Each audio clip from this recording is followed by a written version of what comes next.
হযরত মুসা আলাইহিস সালাতু ওয়াস সালামের যুগের এক রাখালের কাহিনী। সে নিজের স্রষ্টাকে পাহাড়ের প্রান্তরে, মাঠে ঘাটে, অলিতে গলিতে অন্বেষণ করিতেছিল। দুঃখে ক্রন্দনে বিগলিত হইতেছিল, এশকে ইলাহির অনলে দগ্ধিত হইতেছিল। ছেঁড়া কাপড়, স্নিগ্ধ বুক, চক্ষু সজল আল্লাহ পাকের জজবার দ্বারে দ্বারে ঘুরতেছিল। আদ্র চোখ হইতে রক্তের কন্দন জারি ছিল, এশকের কারণে আহাজারি করতেছিল।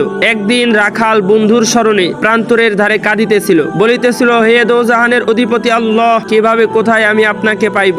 আপনাকে পাওয়ার কোনো ঠিকানা নিদর্শন আমাকে বলিয়া দিন। হে জগতের বাদশাহ, আপনি ব্যতীত অন্তরে কোনো শান্তি পাই না, আপনার ঠিকানাও পাই না।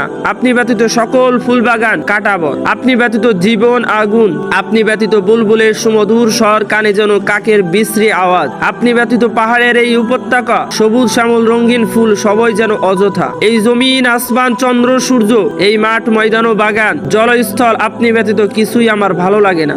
আপনি ব্যতীত আমি বাঁচিব কিভাবে?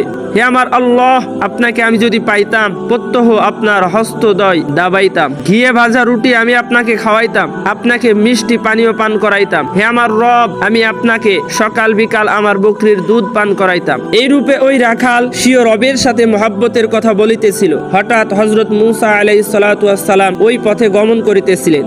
হযরত মুসা আলাইহিস সালাতু ওয়াস সালাম যখন এই সব কথাবার্তা শুনিলেন, তখন বলিলেন, ওহে রাখাল, আল্লাহ পাকের কি চাকরের প্রয়োজন আছে? তাহার কি তোমার মতো মাথা আছে যে তুমি তাহার চুল আশ্রাইবে? তাহার কি ক্ষুধা লাগে তুমি তাহাকে বকরির দুধ পান করাইবে? আল্লাহ পাকের কি অসুখ হয় যে তুমি তার সেবা যত্ন করিবে? ওহে মূর্খ, আল্লাহ পাকের সত্তা, ক্ষতি ও অভাবের সমস্ত বিষয় হইতে পাক ও পবিত্র। তুমি অতি শীঘ্রই তওবা করো। তোমার এই সব কথাই কুফরি অবধারিত হয়। নির্বোধের বন্ধুত্ব হুবহু শত্রুতা। আল্লাহ পাক তোমার এইসব খেদমতের মুখাপেক্ষী নন। ওই রাখাল হযরত মুসা আলাইহিস সালাতু ওয়াস সালামের এইসব কথা শুনিয়া অত্যন্ত লজ্জিত হইল এবং ভয় ভীতি ও নৈরাশ্যের প্রবল্যে অতিশয় দুঃখ অস্থিরতায় জামা ছিঁড়িয়া ফেলিল এবং কাঁদিতে কাঁদিতে প্রান্তরের দিকে পালাইয়া গেল। তখন হযরত মুসা আলাইহিস সালাতু ওয়াস সালামের উপরে আল্লাহ পাক রব্বুল আলামিনের পক্ষ থেকে ওহী নাজিল হইল, হে মুসা, তুমি আমার বান্দাকে আমা হইতে কেন পৃথক করিয়া দিলে?